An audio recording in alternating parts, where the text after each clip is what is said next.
Lecture number 2, rock structure. We're going to talk about how many landscapes that you see are a result of rock structure. Now, what that means is the type of rock that is present in an area is definitely a factor that's going to determine how the landscape looks like, and also how that rock is arranged. Like the Grand Canyon, you've got flat-lying sedimentary strata that makes the distinct rock structure there, or whether it's tilted or folded, in a mountainous environment. And the other thing that determines what a landscape looks like according to rock structure is whether that rock that's present is resistant to erosion, how strong it is. Now, if you've got a rock that's kind of weak, that is, it'll erode really easily over time, and over geologic time spans, it'll always form a low spot in the landscape. Right? It'll always be eroded away. Now, if you've got a strong rock, it's going to wind up resisting erosion and represent high points in the landscape. So I'm going to give you some examples. I'm going to start with sedimentary rock. And then I'm going to give you the 3 sedimentary rock examples I gave you in lecture 1. And then we'll talk about igneous and metamorphic rocks. So anyways, what we're going to do is we're going to take our 3 examples of sedimentary rock, and we need to compare them in different environments. And so we want to kind of think of maybe the western United States as quite dry or arid.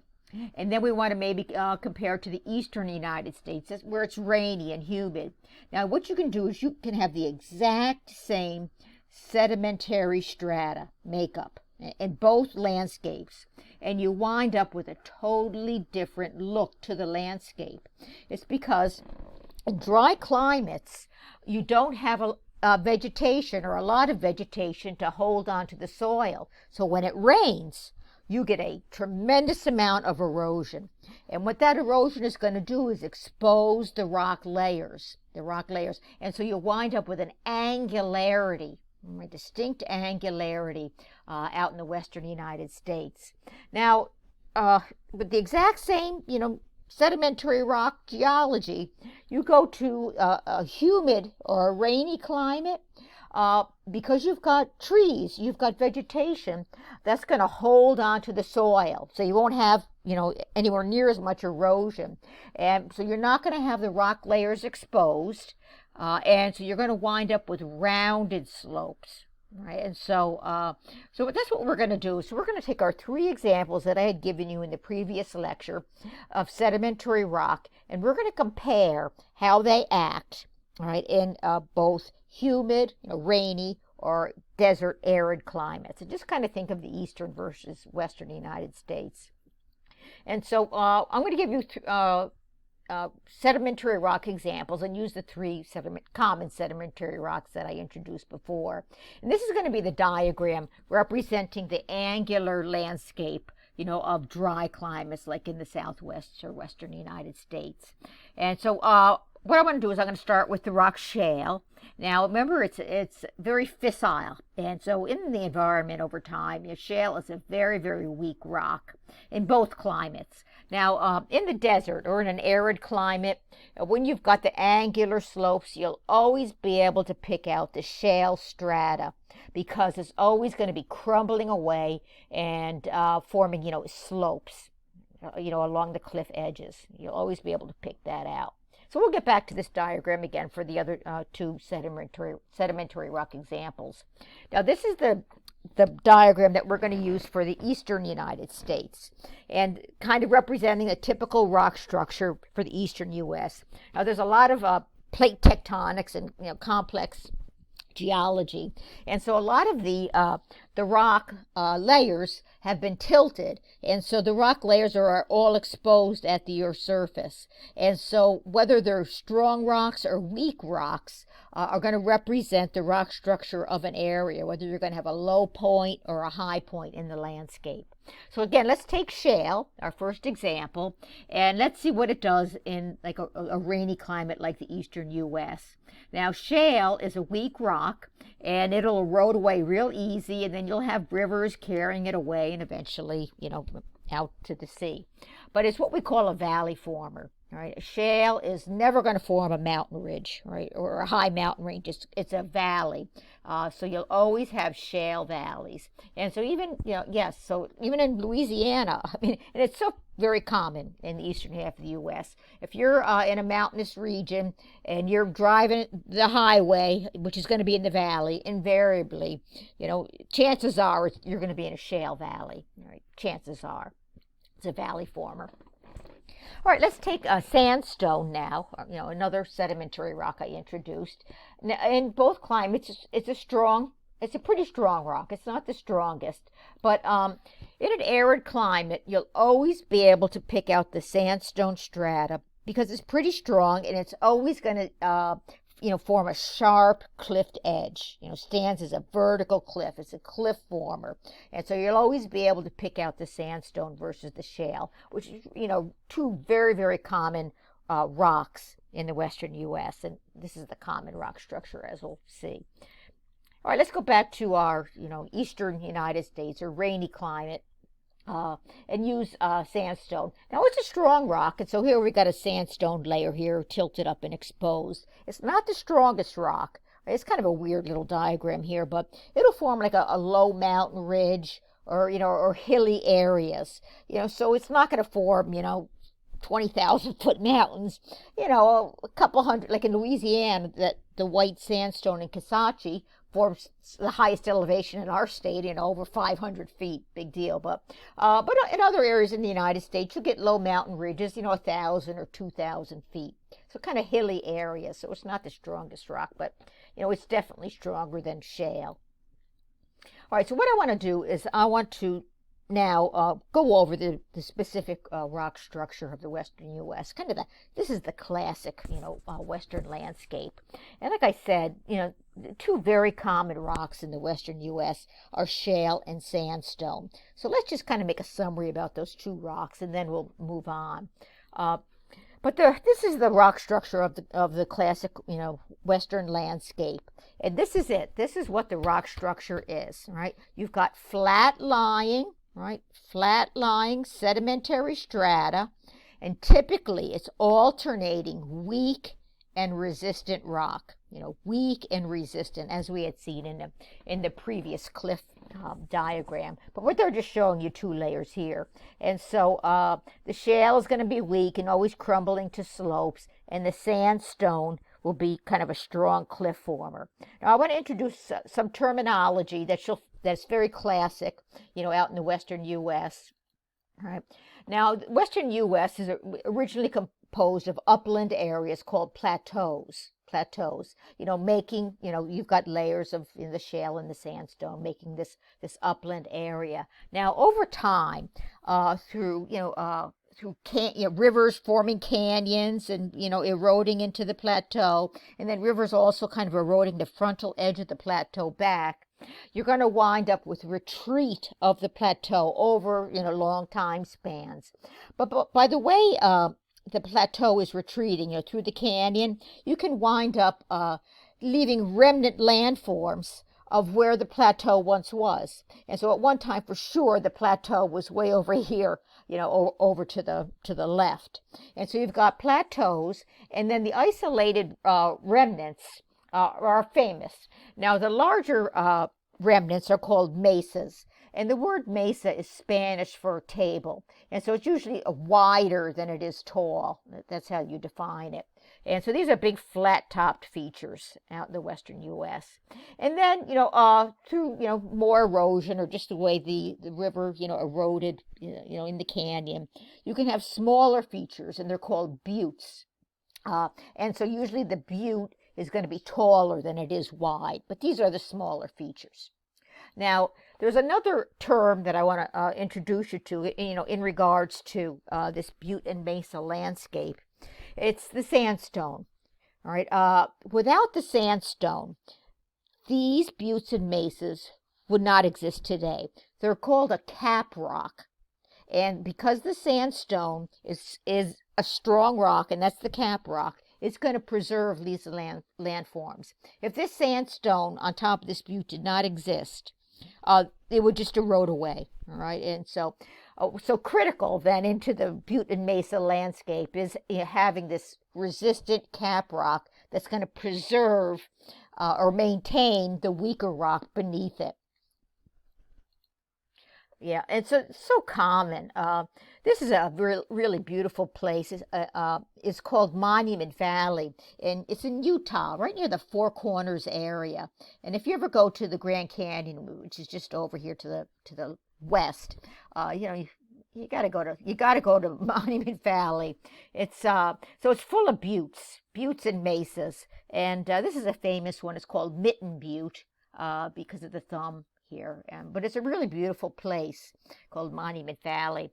And oh, if you ever watch any of the Western movies, old Westerns, new Westerns, whatever, there are so many movies that have been filmed in Monument Valley. And you'll be able to pick out your Mitten Rock if you see a Western movie.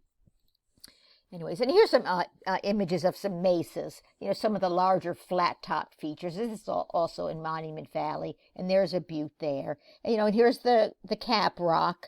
This is the sandstone. And there's a lot of iron oxides, iron that has turned the sandstone kind of a reddish color. And that's really common out west. But this is definitely sandstone. Then you've got the shale kind of crumbling to the slopes here. And then here's another example of the sandstone cap rock. And then you've got the weak shale crumbling to slopes. And so that's very common. You saw that in I didn't point it out, but in the previous pictures of all those buttes. All right, let's move on now and talk about the third sedimentary rock that I introduced in the previous lecture, and that's limestone. Now, this one is different. Limestone is strong in arid environments, in dry places, but it's weak in rainy climates. So this is the only one where it's different. Remember, shale is weak in both environments. Sandstone is pretty strong in both environments, but this one, all right, is opposite in each environment. Now, in an arid climate, right, limestone, if you wind up with some limestone strata, it's going to be strong. So maybe a layer of that, what you thought was sandstone, could likely be limestone, but it would be gray in color, instead of that orange color. But anyways, yeah, so it's a resistant rock. It's a cliff former, all right? So out in the western United States, you might have limestone strata too, interspersed with the weak shale. But, all right, in a rainy climate, it's a weak rock, all right? And what winds up happening, it's weak, not because it's crumbling away or fissile or anything like that. It's weak because it dissolves away, right, in a rainy climate. Now, rainwater is naturally slightly acidic, and slightly acid rainwater actually dissolves away the rock mineral calcium carbonate. Remember, it's the shells, right? The shells that make up the limestone rock. And so the calcium carbonate dissolves away. And here's a limestone block fence here. And you can actually see that the top blocks, where the rain hits it and the rain drains on down, is actually, forming rills where it's actually dissolving away the calcium carbonate. And here's a picture of a limestone area in Wales. And, Wales is a very rainy environment, and you can actually kind of see, how the rain is just kind of dissolved and sculpted, this limestone area. So what you wind up with, as you can imagine, are some very unique landscapes, right, as a result of the solution of limestone. Now, there is a term for the wide range of landforms by the solution of limestone, and it's called karst. Karst landforms or karst topography, karst landscapes. Now, the word karst is kind of a funny term, but it's actually the name of a mountain range in former Yugoslavia, in the present-day country of Slovenia. And well over 100 years ago, in the geologic literature, these solution features were first described and published And and so it was published in the Karst, about the Karst Mountain topography. And then somehow the name just stuck. Then other geologists and geographers said, oh, these features are here and here and here and all around the world. But where it was first described in the Karst Mountains of Slovenia, the name stuck. So it really is a place in Slovenia. And obviously, if you ever go to former Yugoslavia, you'll see a lot of solution features in karst. So there's a wide range of karst landforms, but there are two, of more than a dozen, classic landforms. There are two that are famous, and the first one are sinkholes. Right, and these are surface depressions.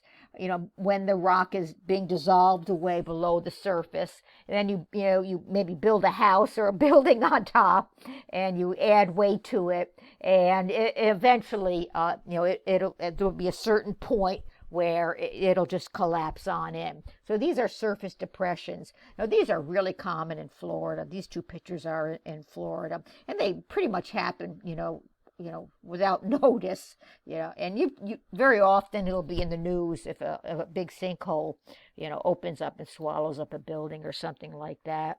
And it's really very, very common. Here's another example, of an apartment complex that collapsed several years ago. Now, sinkholes, Florida is a limestone plateau, but the sinkholes, the solution, is really common kind of in central Florida. And that's where the limestone has a lot of calcium carbonate in it. So the more calcium carbonate it has in it, the more shells, the more solution that you're going to have. And so, the less calcium carbonate, the less solution.